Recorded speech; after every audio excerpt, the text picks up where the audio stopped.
Crown Jewel, Roman Reigns. Man, a lot's changed since WrestleMania. What a wild ride it's been already, right? To say the least. I'm having a hard time understanding how I got here, but I think it falls in line with the way I attack every industry I go into. Like in my head, I'm like, why would I not just go for the top immediately? I don't have much patience, bro. I was a social media kid. Like instant gratification is what I'm used to. So I don't know. I could do all the other stuff and go through the ranks and, you know, wrestle little by little and make my way up there. But I prefer dropping the explosion as soon as I enter. So yeah, called out Roman Reigns, pretty much baited him into a match. It worked. And here we are, November 5th, taking on Roman Reigns for the title at Crown Jewel in Saudi Arabia. Yeah, it's insane. Listen, explosion is right. That's exactly what it has been. And I feel like you've won a lot of people over as well in the process. Like the WrestleMania was wildly well received. Did you have much interaction with Roman before this? Because I know he came on your podcast, but did he give you any kind words backstage maybe, or when you first joined the company? How was that? It's a great question. Before, I think it was a Monday Night Raw. It might have been SmackDown. Yeah, I saw him backstage and he shook my hand and said, "Hey, my name is Joe." And in my head, I was like, I thought your name was Roman, but it was just Joe. And that was it, man.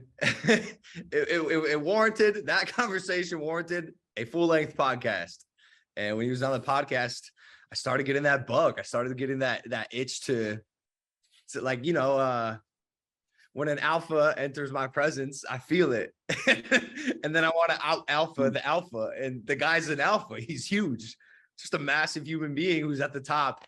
And I'd like to be there someday. Why not November 5th? Speaking of, I know we said previously you had big respect for Brock Lesnar. Have you seen him backstage yet? Have you I saw him at SummerSlam, and that one was interesting for me because and I think Brock probably knows this. I've talked about it before. I'm like a big Brock Lesnar fan because I watched UFC growing up like religiously. And so when I met him for the first time, it was you know, I had to play it cool. I think I said like, "Hey, Mr. Brock Lesnar, nice to meet you," and that was it. But yeah, it is so cool because you know you see these WWE superstars on TV your whole life, and then all of a sudden somehow I'm in it, and I'm meeting them in person, and you're meeting superheroes essentially as an adult now, and it is really cool. Were you nervous meeting Brock though? Because you know he's got that reputation as the intimidating guy, but was he cool? Because he's had kind words for you. Yeah, no, very cool, very cool. No, I don't really get nervous meeting people, but definitely I'm like, oh, okay, this is the moment. There's gonna be a moment here, like forever for the rest of our lives. This will be the moment that I met Brock. This will be the moment that I met Roman Reigns. You know, this will be the moment that I met The Rock, and like I'll always remember those. Wow, I mean, listen, that's a great cast of names to be able to drop. But let's go back to Roman quickly because I really enjoyed the words you've exchanged with the Bloodline on SmackDown. I mean, you and Sami Zayn have got history anyway, but you two together was wildly fun, right, in the ring. Is that what it is to you? Just, is it fun? Is it hard to not crack up laughing when you're doing those segments? You know, I try to exercise my listening because I want to make sure I hear exactly what the hell Sami Zayn is saying. That guy is a character, and I find him incredibly amusing. Like I think, no disrespect to Sami Zayn, but I think in another life he probably was like a circus clown. Actually, not even in another life. Like he could have been a circus clown before he entered the WWE. So I find him incredibly entertaining. So I just make sure to open my ears and listen to what he's saying. But yeah, no, it's so fun, and it is cool because it is full circle. Obviously, Sami inundated me into the WWE, and now he's kind of on the opposing side, but not really. He has respect for me. I have respect for him. But he better not get in my way when I fight Roman, because then I might have to handle him. Yeah, absolutely. Speaking of handling business, man, you're going to be getting back in the boxing ring as well in the near future. I believe early next year on the KSI card, right? You two are killing it. There's Prime in the background right there doing great things. What is that? How did that get there? Hey, good look on the Arsenal partnership as well, by the way. Congratulations on all of that success. Is that something that you just felt you needed to do to stay active in boxing? Because obviously you've built something there. You feel like you need to dabble between the two? It's a good question. So, yeah, I mean, yeah, man, we got a lot going on. January 14th, I will be fighting on the same card as KSI, my friend and now business partner in Prime. And the answer is yeah. I wanted to stay active. I feel so much momentum in my life right now. And not just me, my brother, who is my family, my bloodline.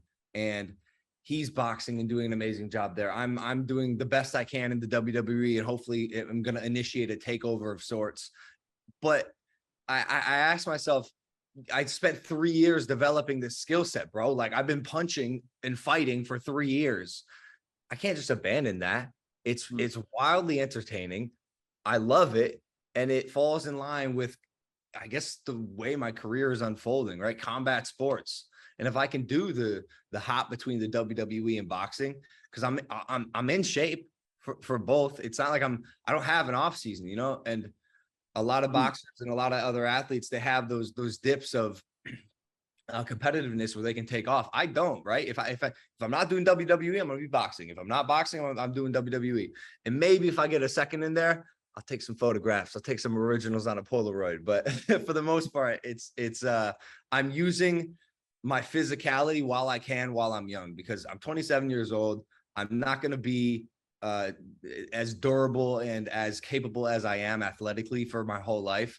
And I do want to look back in 20 years and say that was a special era, and I milked it. You know, I maximized my opportunity as an athlete when I was young, when I could. Makes all the sense. All the sense. Have you got any ideas for names, or are there contenders that you want to face in the January card? Brother, I got contenders. The issue is a lot of them like to talk. A lot of them like to talk and don't actually like to sign on the dotted line. We ran into that issue with Andrew Tate. He wants warm-up fights. I saw a thing recently. He accused me of doing steroids, which historically has been the accusation that people throw if they're threatened by me. Like, I've been accused of doing steroids my whole life just because I have muscles, and genetically it is a little easier for me to get in shape for whatever reason, but never done them, never will. And I find that a lot of the people that I would like to fight, because I know how big the shows can get, simply just want to talk. They want that clout online, and they don't actually want to sign the dotted line. So I got a contender in mind. I hope he comes through. I don't want to say who it is just yet, because you have one shot at a first impression. But if it happens, it's going to be crazy. What world are they from? Can we have that? They're a fighter. He's a fighter. Ooh, all right. He's going back to the front. Okay, good stuff. I won't press you anymore. What I do want to say though, let's talk, Jake. Anderson Silva is right around the corner now. Can we have a prediction from you? And what a cool step up that is as well, because Anderson, of course, he's not just from the MMA world. This is a guy who has had boxing matches, and people again are intrigued to see how it shakes out. Me too, man. I'm nervous, to say the least. Anderson Silva is incredibly dangerous. I know that this is by far the biggest competition my brother has accepted, and it will be incredibly difficult for him. However, the outcome will be the same as it always has been. Jake Paul will win because he's Jake Paul. No one works harder than him, and the momentum in his life is on the up and up. So while I think this is going to be an absolute dogfight, my brother's going to take away the win. Do we think it's a knockout win? I do think he's going to knock out Anderson Silva. Going into Crown Jewel, I'm feeling incredibly athletic, incredibly strong, and I think most importantly, so much smarter as an entertainer and a wrestler. You got to remember, this is my third big match, and every time I do it, I think it's very easy to see my progress, and I can feel myself advancing leaps and bounds every time I step in that ring. Saudi Arabia on November 5th is going to be the biggest stage in the world, and I promise I'm going to step up to the plate and put on a show like you've never seen before. as I do. This is the last ticket you need to buy. You don't need to hear anybody else sing. Once you've heard my voice, you've had the best. All downhill, don't waste your time. My words. Oh.